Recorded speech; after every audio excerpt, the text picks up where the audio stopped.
I'm linguist Gareth Roberts. Let's answer your questions from the internet about the history of English words. This is Etymology Support. Shatesy GG asks, is anyone else as fascinated by etymology, the origin of words and the historical development of its meaning as me? Or am I just a sad old man? How very dare you. If you are, it's not because of loving etymology. It's a kind of offshoot of historical linguistics, the study of language over time, how it changes. And it's really fascinating because it lets us lift up the lid of the simple words we use. Take the word gossip. A godsib was originally someone who had a sort of godfather or godmother relationship with you. They were related to you by those means. They would be people you might confide in, you might share social, personal information in. And so from there we get the word gossip as a person who shares gossip. From there we get the verb gossip. And this would have been in the Old English period that God and sib would have come together to form the word gossip. Lunaris says, dude and bro are gender-neutral terms. Thoughts? This is actually quite common. Words becoming less or more gender-neutral. So we can think of the word bro. Bro comes from brother. But then maybe they use it in a way that just includes friends. Maybe a woman uses it to refer to a female friend. And suddenly it doesn't have that gendering anymore. Sometimes the same thing happens in reverse. In Old English, the word man was a general word for people. The word for man as in male was wer. Wer really only survives in English in the word werewolf. Man has taken its place because this was a society where men were the default people. And if you refer to a default person, they tended to be male. Man ended up being associated in particular with males. The Old English word for man is also related to the word world. The word world in Proto-Germanic comes from a word meaning man and the word alt meaning age. Age of man. This gives us some insight into how Germanic speakers saw themselves and their universe. There's another word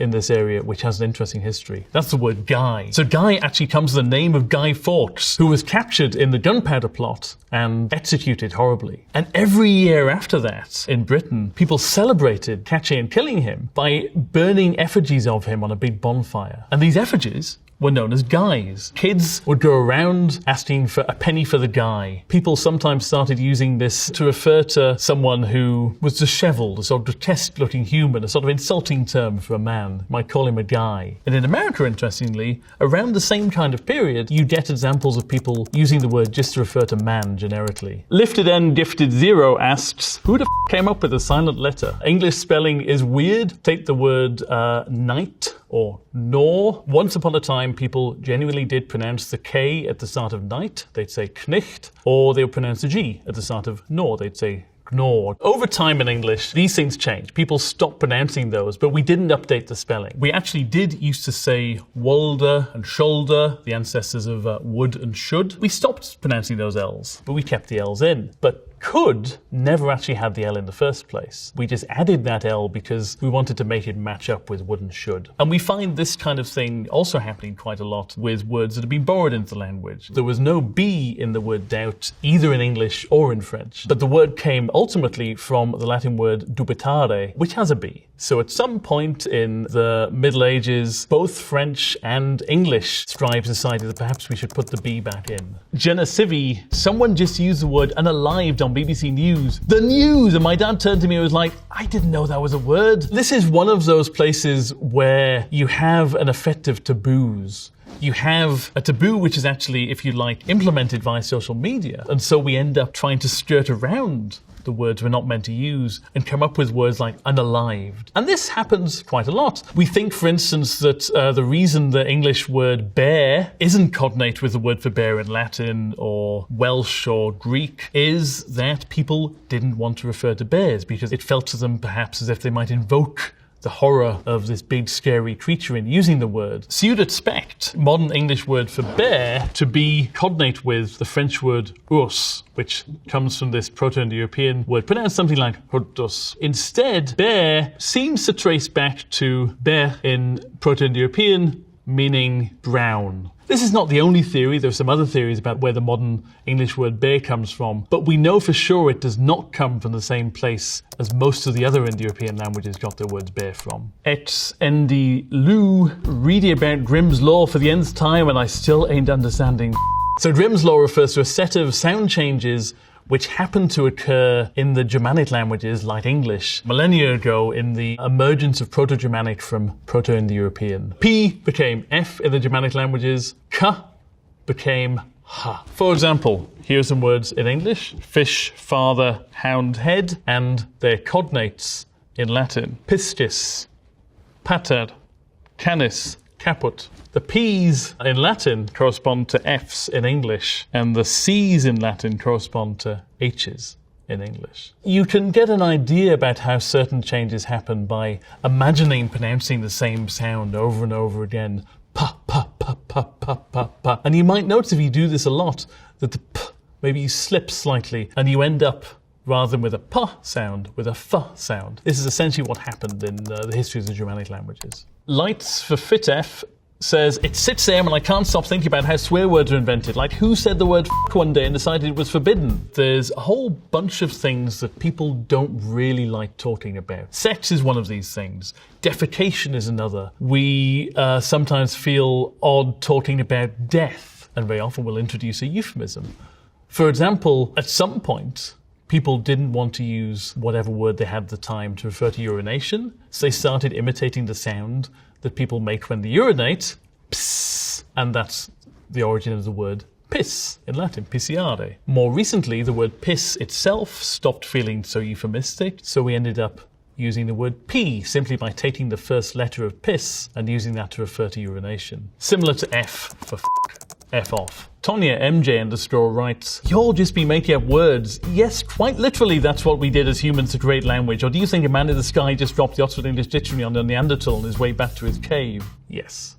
We make up words all the time. What's interesting though is we very rarely make up words from nothing. Let's say you have a pet frog and you make a house for your pet frog. You're unlikely to invent a completely new word for that. You'll probably just call it a frog house. You'll take the words frog and house and combine them and make a new word. The other thing people sometimes do is they will use iconic forms to refer to something when they don't think they have enough in common with the person they're talking to for an existing word to work. For example, let's imagine you're trying to convey to someone who doesn't speak your language that you want cow's milk. Maybe what you'll do is, my milky cow, you'll glub, glub, glub, glub, moo. What you've done there is created an iconic form, and maybe you'll meet this person multiple times in the future, and you probably won't go through the whole charade every time of glub, glub, glub, moo. Maybe the next time you meet them, you'll say something like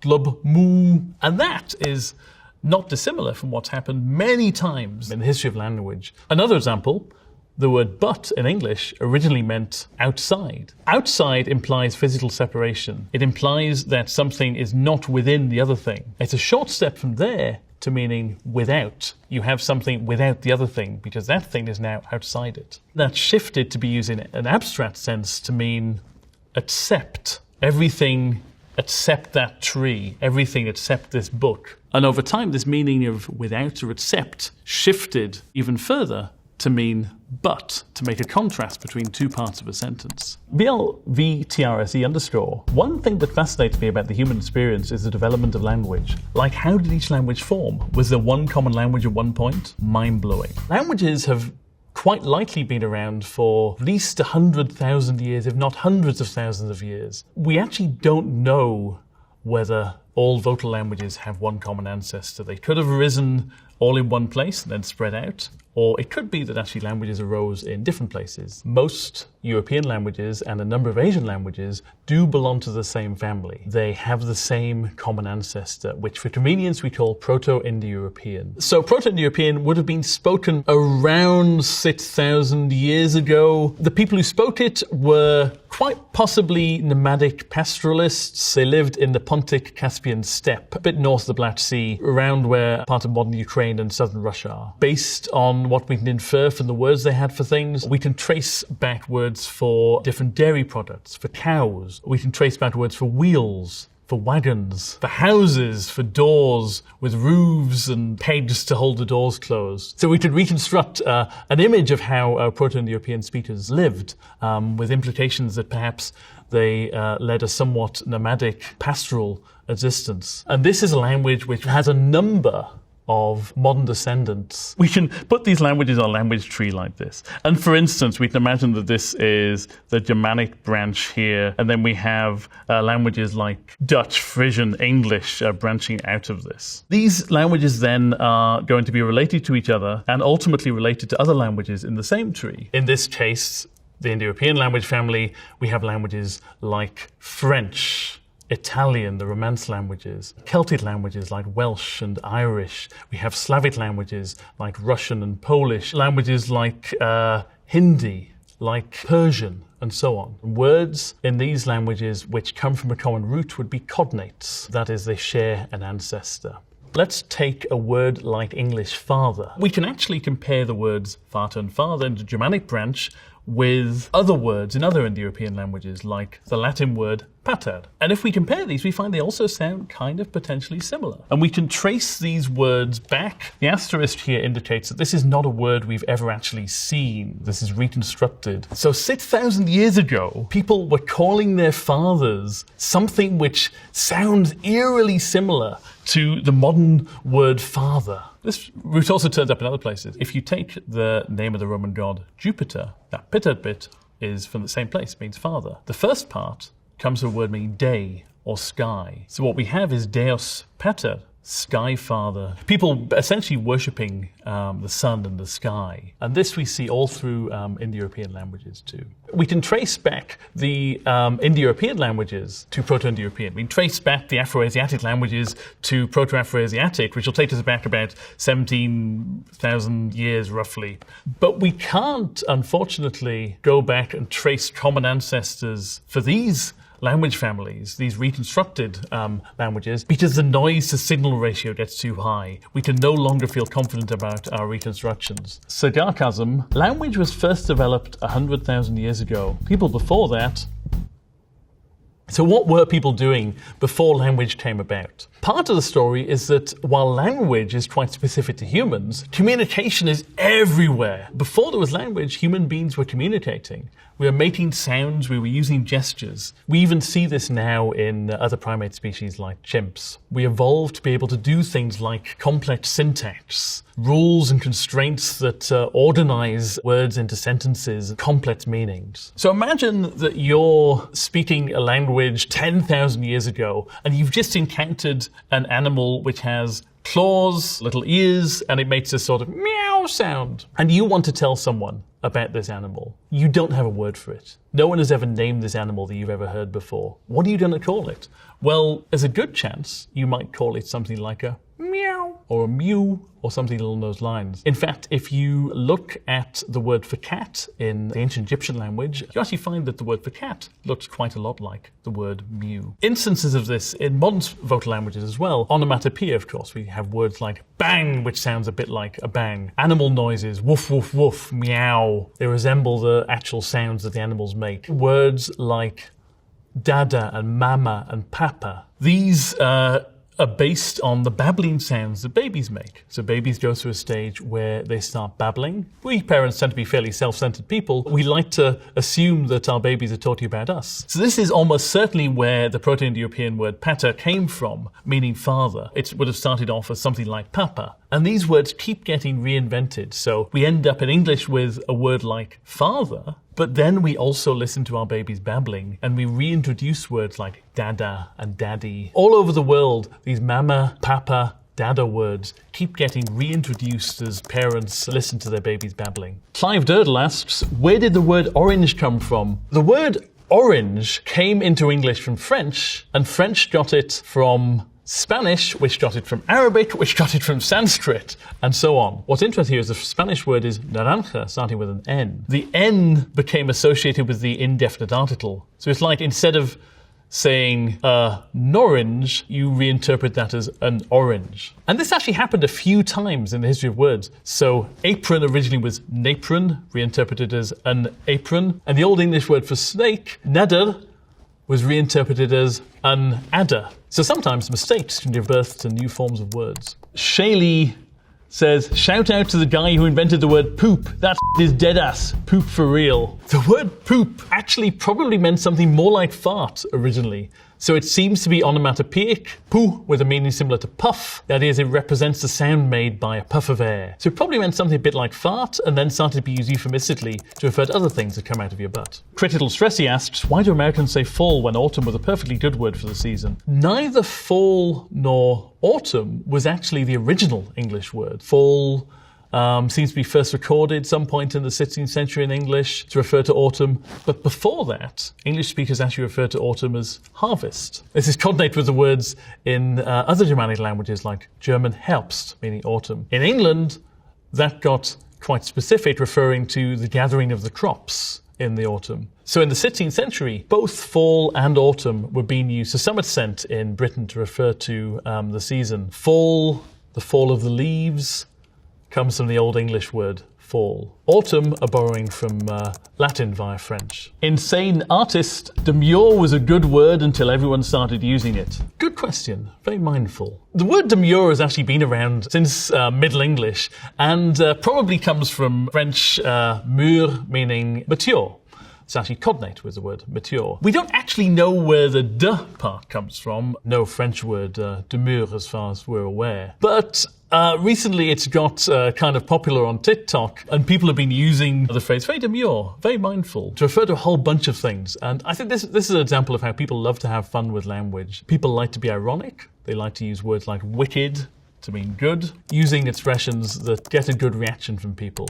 Ali Padrino, dude, I'm deaf getting old. What is this new slang these kids got? What's the YNS era? What the is FOMO? Why are you all typing CS for cuz or TS for that? I'm so lost. I think this is something which happens every single generation. This is likely something which has happened since language has existed. And I think this is two-sided. Kids, on the one hand, don't want to sound like their parents or their parents' generation. Slang words don't tend to come down to us in the written records of ancient languages, mainly because those tend to be formal writing and slang words tend not to get written down in formal writing very often. You do see slang words sometimes written in ancient graffiti, often sexual slang, things like that. But we also get hints of other kinds of slang surviving into modern languages as ordinary words, in the same kind of way as cool, which at one point was basically a slang word. The Latin word for head, if you looked it up in a Latin dictionary, is caput. This is actually cognate with the English word head. But if you look at the modern Romance languages, you don't find the word caput meaning head. You find words like testa in Italian. At some point, people started using the word testa, which originally meant pot or potsherd, to refer to skulls, and from then to use this word which had come to mean skull to refer to people's heads. Kaylee Jadar, who invented the word no? We don't know. No goes back ultimately to Proto-Indo-European. The English word no is actually a shortening of none, which comes from ne an, meaning not one. And the ne part is actually very similar to its Proto-Indo-European ancestor ne. And that survives in lots of modern Indo-European languages. We don't know what the origin is of this word, but one possibility that's been suggested is it actually goes back to the kind of face that maybe babies make when they refuse something, the no face. Hot girl Mara says, I'm starving to death, I'm dying, and my girlfriend won't choose a restaurant because she's too busy telling me about the Great Vowel Shift. I really sympathize. You should never do linguistics on an empty stomach. But the Great Vowel Shift is really interesting. To understand it, it helps to understand a bit about what vowels are and how they work. This is a model of the human vocal tract. The mouth at this end, tongue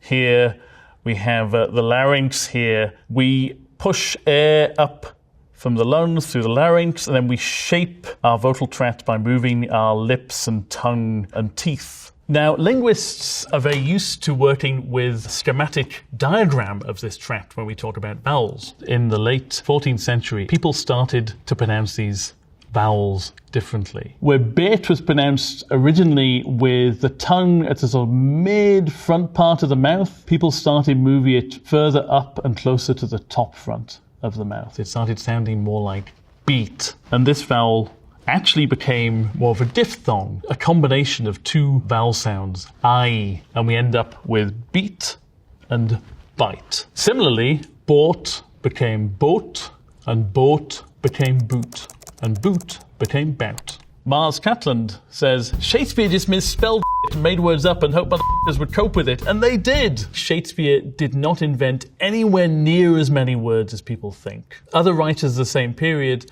actually had similar or even larger vocabularies. Lots and lots of people who were contributing dictionary entries had copies of Shakespeare. Shakespeare was the first place they found many instances of some of these words. He might, in many cases, have been the first person who wrote some of these words down, but that doesn't mean that he invented them. He came up with many fantastic turns of phrase like one fell swoop. Other words like mockable, for instance, might be that Shakespeare was the first person to use the word mockable. These are productive morphemes in language that are quite easy to combine. Oh My Lantis asks, why did we stop saying thee and thou? Like, I'm honestly not sure how to use them in a sentence. It's actually kind of interesting that English stopped using thee and thou because their cognates, like French tu, Russian tu, stayed around in those languages. So thee and thou were originally second person singular. You, when you were referring to just one person. You was originally the plural form. But around the early medieval period, people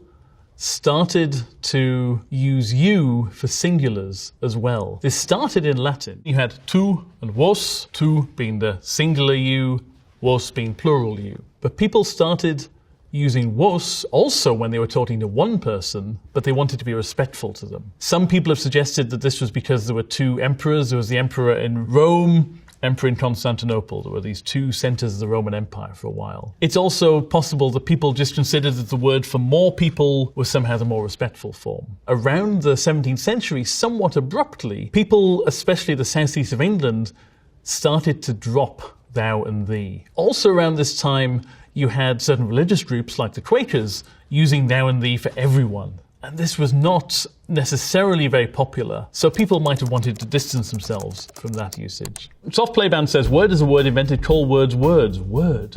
Weird. Yeah, it is kind of weird. The English word word comes from an Indo-European root, in fact, originally meaning speech with an ending on it, which originally meant something like put, and this was used to indicate completed action. So word means something like spoken. It's something that has been spoken. Benjamin ST25020 asks, who invented the word pregnant? Because that's such a weird word to just come up with. Well, actually, this one turns out to be quite simple. The pre-bit in pregnant, as in prepare and lots of other words, just means before. The nant bit comes from a word nasty, meaning give birth. So being pregnant is the state you're in before you give birth. Nasty is actually a cognate with words like genesis and generate. Actually, it turns out there are more interesting words than being pregnant. Take, for example, the Spanish word embarazado. This is clearly related to the English word embarrassed. It comes originally from an Arabic word, maraza, meaning rope. This was brought into Portuguese and then into Spanish as baraza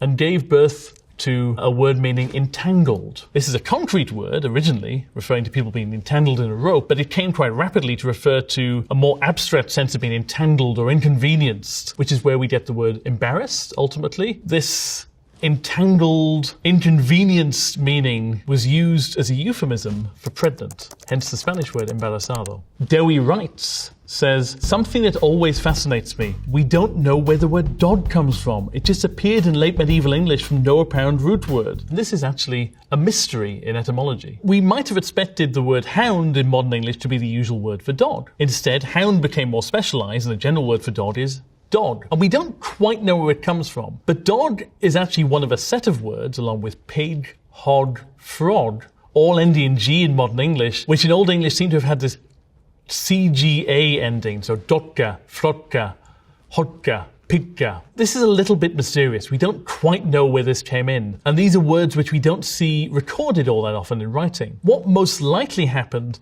is that these were kind of cute, expressive words that were maybe used in the nursery or when people wanted to talk in a cute way about dogs. And so they didn't tend to end up in formal writing. When people use the word doggo now, they might be taking the word dog back to its origins.